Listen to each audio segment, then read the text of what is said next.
Hello and welcome back to another episode of The Lazy Entrepreneur. I'm your host, Sam Priestley, and as normal, we're joined by my lovely co-host, Emma Priestley. Hello. Emma, today I wanted to talk about what I think is the hardest part of business and also the most underestimated part. And that is the marketing, the sales side. Yeah, I definitely agree with that. I think that people really underestimate how difficult it's going to be and how important it is. There's this kind of idea that if you build something good, then people will come. Then somehow you'll get some sales. And I think that's especially true with online business and e-commerce and stuff. People think that like Amazon, let's say you're doing Amazon FBA business, that it's some sort of magical box that you put a product in and suddenly people will buy it. Yeah, and they'll do all the work. And that's not the case at all. Like you wouldn't think that if you were starting like a high street business, would you? No. You'd assume that you're going to have to actually tell people about it.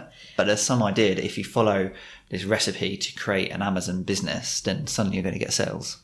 And also, I think if you're looking at a high street business, your expectation of customers is that you may have some sort of launch event and lots of people come in on the first day, but then it takes a long time to build up a regular customer base. No one ever expects, just because you've got visibility on the high street, that everyone's going to come in. Yeah, when we started the coffee shop, I remember everyone kept telling us, oh, don't worry, no high street businesses ever make money in the first 2 years. What? And I was like, where have you got that number from? That's crazy. And there is this idea that things just take time, whereas there isn't that idea when it comes to these magical online businesses that people don't really understand. If anything, they have the reputation that actually they give you instant income. Yeah. Rather than that they're really hard to market and sell. Yeah. And I think part of the problem is that you get one or two successors who've managed to create huge businesses in 6 months because the potential is there. Yeah, the scale is there. Like you never hear about someone starting a coffee shop and the next year making £10 million. No. But with the scalability of online and being able to reach everyone in the world, it is possible that you could start a business and it be unbelievably huge in a very short amount of time. Well, effectively, it's a bit like saying, setting up an online business, you're going to be as successful as Marks and Spencer's and Sainsbury's. It's absolutely ludicrous. Yeah. And some of these businesses do end up being more successful. But that's not the norm. That's worth more money, yeah. So I kind of wanted to then split business into two sections. I'm going to call up the startup and then the sales side of it. And this is particularly true about the modern type of business that I talk about in these podcasts and on the blog posts and that we discuss quite a lot. In the setup is largely about putting together supply chains and automation that mean that once it's running, there isn't actually that much work to be done. Yeah. That is the kind of dream that people see behind these Amazon FBA businesses and these blogs and stuff like that. And by work, you mean you don't have to put a lot in for the product to keep producing. Yeah, exactly. You're not sat at home packaging stuff up and sending it out. Someone else is doing that. You're not carving it yourself or whatever. Yeah. You find a supplier, you find a factory who can make the product to your specification. You build a supply chain, which then helps it get to wherever your distribution channels are, which could be an Amazon warehouse or it could be another fulfillment warehouse that you hire separately. And then you have automation so that someone buys it on your website or on Amazon or wherever, that gets automatically put through to whatever your distribution channel is and they fulfill the orders for you. Yeah. So that, as they say, you can make money while you sleep because you can be asleep, someone can go to your website, they can buy something and then next day it arrives and you haven't done anything for that process. The only thing that you have to do in that is make sure there's enough stock. Yeah, you just got to manage these. Place a few orders via email to make sure there's more bottles or more labels or whatever the thing is that you need. Yeah, and really the thing that's holding you back is the number of sales you can get. Yes. Which then brings us on to the second part, which is the sales part.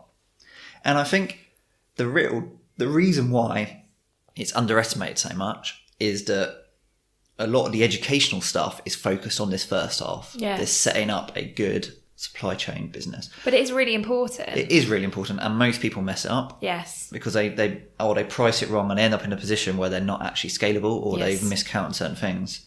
And it's also the side of the business that I can actually give you a recipe for how to do it. Yes, and you have done in blog posts. And I have done in blog posts. You can read my Amazon FBA blog posts. I've done loads. There's loads of episodes in the podcast. Particularly around pricing. Around pricing. There's one on how to set up a supply chain like an international supply chain as a one-man business. There's a few things like that. And the reason is that you don't need creativity. No. You can just follow the best practices and it'll work, because there isn't competition in this area. The competition is to get your business, not for you to find a unique way to do it, which sets you apart from everyone else. Yes, because your customers can't see that you've got the best deal with that supplier, or that you can scale in this way. All they can see is the end product. Yeah, it doesn't matter. And the more efficient that is, the better. And the way they make that efficient is by creating something that works really well and then selling it to thousands of businesses. So the fact that me and another 1,000 businesses are using the same supply chain is a good thing. Yes. Whereas if me and all those businesses were using the same sales channel, the same marketing strategy, that just wouldn't work at all. No. And that's why the sales part is really hard, because I can't give you a recipe. I can't say, well, you should spend this much on Google AdWords and do Facebook ads, and this is exactly how you set it up, and this should be your return on investment for every sale you get. Because if I told you something that worked, then as soon as everyone starts doing it, the margins will get smaller and it will stop working. And the point is that with the sales and marketing, you've always got to be trying new things. There is no recipe that will work forever. You've just got to constantly adapt, and things like Google algorithms, the algorithms that work on Amazon FBA, the podcast algorithms, they change. And usually it's about getting to the top of one of those three things. Well, it is for us at the moment. So you've got to constantly throw different tactics at it so that your customers can find you easily. So we did a podcast early on. Did I do that one with you? It was episode number 5, I think. Yeah, how to get sales for your business. Do you remember doing that one? Yeah, roughly. And in it, I broke down 10 different marketing channels you could use to try and get sales. Yeah. Public relations, content marketing, community building, doing events, search engine optimization, business development, direct sales, affiliate or commission-based marketing, paid advertising, and pay-per-click. And the key takeaway I took from that is you just got to try a bit of everything and work out what works for you. Yes. And I can't tell you do this one. And what works for one business won't work for others. So something like adverts, like Facebook adverts, social media adverts, will work quite well for our gin. Doesn't work quite well for table tennis bats. Yeah. And there's reasons for that. But there's all kind of stuff you got to work out yourself, and then constantly be experimenting and constantly be changing. Because once you set up your business, your supply chain that works and is automated, and you know that now scale is your challenge, then the rest of your work is going to be on the marketing and the sales side. Yeah. Well, one of the things that we do on a regular basis for the gin is that, we do it actually for all your businesses. You call it Stats Day. At the end of each month, you review all of the stats for all of your businesses. So it includes sales, but we take it a step further with Pipehouse Gin, and we look at the advertising as well. So we look at how much we're spending per click, and then we look at how we should be editing that for the month going forward. Yeah. And it's something I think is really important for marketing and sales, because you can't set the strategy for the year and then just stick to that strategy month by month. You need to be able to adapt, because things will work maybe slightly better or slightly worse than you first anticipated, and you need to be able to move some advertising money around or change up the amount of time you're spending on, say, PR versus online advertising. And you've got to have room for creativity. Yeah. And that if you have an idea one week that is something completely weird and wonderful that you haven't calculated into your marketing strategy, you should be able to go and try that, because it might work. Well, a classic idea of that would be this week got quite into the idea of doing some videos for the gin. Yeah, we haven't done any videos yet, but now I was thinking about that this morning actually, and I was thinking that it's worth us doing some more events just so we can get some video footage of it. If we plan in, say, 6 events over the next 3 months in different venues, and then bring along a videographer to each one, and then we can put together some amazing videos from clips from all that sort of stuff. And we could do events in bars, we could do events in market stalls, we could do taste testing and stuff like that. I think that would work quite well. Well, we do have 4 events booked in for the next 3 months. Yeah, so I think it'd be good to get some video of that. Yeah, like sometimes you'll be chatting and you'll come up with an idea. Yeah. And often the stuff that works most, the stuff that goes viral, is the weird and wonderful that nobody's thought of before. Yeah. And there's some great, like look at Brewdog's marketing. Brewdog is a craft beer in the UK. I recommend the book, which is Business for Punks, and that's all about their marketing strategies and their sales strategies, and it's all about doing weird and wonderful things like drinking a beer while skydiving and trying to make it go viral. Didn't they airdrop beer like in random places in London? Oh, they might have done. They did all sorts of things. Just for the exposure, and then I think they filmed it, didn't they? They might have done. Just crazy stuff like that. You're like, where has that idea come from? Yeah, so their whole their whole marketing strategy is coming up with ideas and then working on it. Yeah, look at Cards Against Humanity, they're buying up areas along the Mexican border to stop them putting a wall in. I didn't see that. Wow. Yeah, that was one of them. And they did a crowdfunding, so you could buy it like a 1 centimetre by 1 centimetre bit of land along the border where they put a wall so they can block that. That's so cool. Just stuff that like doesn't work, doesn't make sense. Now, that's not going to stop anyone building a wall. No, but it's good PR. But it's great. It's PR for them. Yeah. They like bought a stadium and branded it with all their stupid slogans. Yeah, like they do just interesting things that get media that go attention. Viral and get media attention. And so that's obviously kind of silly stuff. But then you've also got companies will do loads of things, not just around getting PR, because that's kind of PR viral stuff we're talking about. Another interesting one that we thought was quite interesting was the Fire Festival. Oh, yes. Yeah, there's a documentary on Netflix about that. Well, they made a promotional video for the festival before they sold any tickets, before they launched any information about the festival. They launched this video, which was these basically supermodels on a beach, on a boat, having a party, and they paid, was it 10 million for it? They didn't really say, but they spent a fortune on it, and then they spent a fortune paying the Instagram models who were in it to promote it to their followers. Yes. And it was hugely successful in the campaign. In getting the sales, because they sold the ticket, very high price tickets to this festival very quickly. Yeah. I mean, the documentary is about what happened after, but from a marketing perspective, they spent a lot of money and they achieved their goals. Yeah. And even the documentary itself is made by the marketing agency who created that video. Yes. And so they're leveraging all the bad stuff that happened from the Fire Festival in order to get extra publicity for them as a business. Yes. Very clever. Very clever. Yeah, so, I mean, we kind of went on a little tangent there, but that's it. Is the sales, the marketing is really hard. Don't underestimate it. It's what we spend with the gin. Now we had our new flavour launch last week, 2 weeks ago. Last week. Which took a lot of work to get going, but now it's out there. There's not much work around that new flavour. The work is getting people to buy it. Yes. Getting sales for it. Same with my table tennis business. In my monthly report for the end of last month, I think I wrote about 3 lines on that business. That is my most profitable business. But it's because it's all kind of set up, it's all automated, and we just haven't done that much marketing for it recently. Yeah. It's just kind of ticking over with all the work that we put in all that time ago.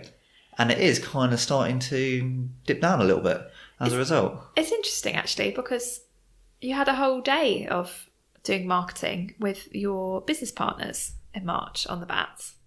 Yeah, I did a day on it, but there wasn't really much to report. Yeah, that's quite interesting, isn't it? So we did a bunch of things. We changed our advertising strategy, we changed some of our copy, we implemented a few extra things. So we did do quite a bit, but it was all just little tweaks here and there and not really much to report on. Yeah. Not really that much notable. And the marketing side is the part that I do worst when it comes to the blog or to this podcast. Yeah, because the blog and the podcast are all about you, and you're terrible at promoting yourself. Yeah, I hate it. I'd much rather it spread by word of mouth, but that doesn't really work. It doesn't work. Who tells people about blogs via word of mouth? I mean, it doesn't. That's how I've got quite a lot of my readership. Yeah, but it's been very slow. It could be so much bigger. It could be so much bigger. And it just comes down to self-promotion and putting yourself out there and putting yourself up on this pedestal, all stuff that you are basically allergic to. You're like effectively shivering inside the thought of all these things. I mean, to be honest, starting a blog is really easy. You can start one in a day. I've got a blog post, how to start a blog in 1 hour, just a step-by-step guide on how to do it. And it's quite easy to monetize it as well, especially if you're going down either just adverts or affiliations, which are like refer friend deals. It's very easy to set up, but the challenge is getting people to visit your website. Yeah. And that's the purest form of really what we're talking about here. Yeah. Sales is really difficult. Marketing is really difficult. And the type of business you do affects how the marketing works and what your challenge there is. What is the fundamental challenge behind your marketing? So, for instance, we sell gin. Gin is quite an easy sale to most people. Mass most people consumers. like gin. So Yes. our fundamental challenge is standing out among all the other gins on the market. Yes, why us? Why us? Whereas I've got a friend who's got a vodka business, and his business is he's got vodka that's slightly flavoured and is to be drunk with tap water. So it's meant to be low in calorie. It's like a healthy option. It's a unique product that no one's ever seen before. So he doesn't have any competition, but his fundamental challenge is telling people that he exists. Is the education side of it. that the customers need his product. We don't need to tell people why they should be drinking gin. Yes. Because everyone's drinking gin already. He needs to tell people why they should be drinking his product. So even though on the surface we're quite similar products, we're both selling Alcohol. spirits. Yeah. Our fundamental marketing challenge is very different. And whatever business you're doing, that's going to be the case. And even if you're doing like an Amazon FBA business, on the surface it sounds like they're the same. Two people, I've got loads of friends who's got Amazon FBA businesses. I'm not going to tell you what their real businesses are, but let's say one person has a business which is a beard balm business, Yeah. and another one who's got a table tennis business, my business. Yeah. We're both Amazon FBA business. We both have that first set, which is very similar in finding suppliers, creating unique products, creating a supply chain, getting it onto Amazon. But then the actual sales side is completely different because it's a different audiences. Yeah. And me telling you how to market your Amazon FBA business, how to get sales for your Amazon FBA business isn't particularly helpful when businesses are so separate. And yes, there are some crossover. Like the algorithms work the same. You want to become high on the best-selling list on Amazon. Yes. You want to appear in the search results on Amazon. You want to use Amazon adverts and get some sales on that side. And also on Google as well. You want to appear, your website needs to appear highly on Google. You want some positive PR on Google searches. So whether that's blog posts about your product or about you, you want to make your business and your product look effectively bigger than it is and also professional. And how you do that, there isn't really that much crossover between a table tennis business and a beard oil business. No. What about talking about some of the success stories of product businesses, particularly Amazon FBA businesses that you know of? Yeah, I think the first step, this shouldn't put you off. This should just mean that you should focus a lot on the marketing side of it. Yes. And I think the first step after listening to this podcast is to go and listen to episode number 5 or read the blog post that corresponds to it, where I go into those 10 different types of marketing and give examples of each, and then use your creativity to work out how to add your own unique spin on it and how to experiment with it. And where to start. Because you can't do, the other thing is you can't do all 10 or however many there are in one go. It's just not physically possible. Yeah. Budget and time-wise. You've got to focus and then adapt. Yeah. In answer to your question, what worked for us with our table tennis business, the main thing that seems to work for us is having a few blog posts that rank quite well, that then lead to traffic onto Amazon. That works quite well. But that, again, blog posts are getting less popular nowadays. Yeah. So that seems to be diminishing a little bit. What worked for, say, the coffee shop, which is a physical location business, which is very different. That was a bit of PR, appearing in some Best of London, winning an award for Best New Coffee Shop in London, a few other things like that. Worked quite well there. What works well for the gin, events have worked really well for us. So doing market stalls, getting in front of people has worked quite well. Getting a bit of publicity from local bloggers and local newspapers has worked quite well. Yes, but we have yet to crack online. online we're doing okay, but we need to put more effort into that. And one thing that I think will work quite well for that is going to be social media marketing. What other businesses are there? Well, the other thing I was going to say around table tennis is your concept around the sales net. Yeah. So I got this idea that with table tennis, me and my business partner, between us, we cover a lot of different aspects of table tennis. So we have the most profitable is a business selling table tennis equipment, but my business partner also has a blog that earns a decent amount of money. There's also and has a lot of traffic. There's also an online series of courses, Table Tennis University, which you pay for video education on it. We've also written a book, Expert in a Year, The Ultimate Table Tennis Challenge. We've also got a YouTube video that went viral and it's got about 10 million views. We've got all these kind of things that earn money in their own right, but also then lead to the other stuff. So on that video, we'll have links to the blog, we'll have links to our products, we'll have links to the book. In the book, we'll have links to the products, we'll have links to the blog, we'll have links to the Table Tennis University for kind of extra education. And these are all channels that do well on different places. So if you search for table tennis on YouTube, you might well come up with our video. If you search for table tennis on Amazon, you'll come up with our book and our table tennis bats. If you search for table tennis on Google, you'll probably come up with the blog. They're all different ways that we use that each individually make money, but then also help funnel traffic around between all the other businesses. Yes. And so that is a business where we don't actually do much paid advertising. We don't do much traditional forms of advertising. Instead, we build little businesses at different corners of the market that then hopefully tie in all together. Yeah. But that works particularly well for that type of business because it's very niche. Like if you go up to, if we had a stall in the middle of Tunbridge Wells where we live selling table tennis bats, we would get hardly any sales. Yeah. Where that works really well for gin because there's hundreds of people, there's thousands of people in Tunbridge Wells who like gin. Yes. Whereas there aren't thousands of people in Tunbridge Wells who want to buy a table tennis bat. Yes, and you've done a podcast on this, on the sales net.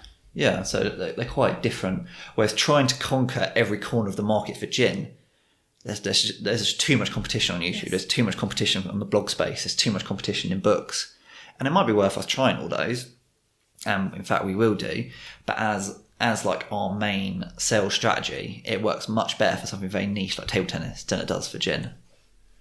Yeah, I mean, I was just thinking while you were talking, it'd be really cool to do like a cocktail cookbook with our gin, and each recipe could be created by one of the bars and restaurants, like lots of different bars and restaurants in Tunbridge Wells. Yeah, that would be so good, and that would sell really well locally. It would sell really well locally, and then all those bars and restaurants would have it for sale in their place. Yes. And then they'd also have to stock our gin because it's about the book. Yeah, and that's just a marketing idea. It's a marketing idea that could make money, but also help sell the other gin as well, and gives everyone local a reason to hear about us and a reason to push it. Yeah, and we would do self-publishing through Amazon so people could buy it online as well. Yeah, potentially, yeah. Yeah, I mean, there's loads of ways we could do it. Again, it's quite a bit of work, but it's something that could be really good. Mm. All right, well, let's sum up. Again, we keep going on tangents, but that's all right. So, splitting business into two sections. We've got the setup phase, which in modern business is a lot about the automation, the supply chain. Supply chain, price, making sure that everything is scalable, doing all your pricing, making sure that you have a solid business that once you get sales will make money and will be profitable. And can be scalable. And scalable, yeah. That if you get 1,000 sales in a month, you can fulfill those orders and have stock the next month. Yeah. And don't get me wrong, that is a challenge. And for instance, with the table tennis business, one of the reasons that we haven't done that much on it recently is because our factories aren't able to produce as many bats as we can sell. Yeah, which is a very good place to be. Which is a very good problem to have. But it is a problem. And that's because we sell thousands and thousands and thousands of those bats. And that's not a problem you've got to worry about right now. No. For most people, the main problem is going to be the sales side. Yes, it's to get to that point. Yeah. So that's the thing on the business side. And then the other side, the side that's going to take most of your time once the business is up and running, and is going to be the hardest bit and the bit that needs the most creativity, is the sales and marketing side. Yep. Awesome. Well, thanks for listening. Please don't take this as a putting you off starting a business. Just want to prepare you that that is the... Well, it's a realist perspective of it. It's realist, but it should also give you confidence that one side is quite straightforward and you can follow courses or guides to do. Yeah, and step by setting up a scalable business is very doable, and there are loads of companies out there that will help you set that up quite easily, and there aren't really many secrets in that space. But then there's this creative side, this marketing side, which is all down to you. And if you can come up with a way to get sales that nobody else has thought of, then that's it. Your business will do great. Yeah, and it's really fun. And it's fun, yeah, because we all like being creative. We all like having ideas. And on that note, goodbye. Bye.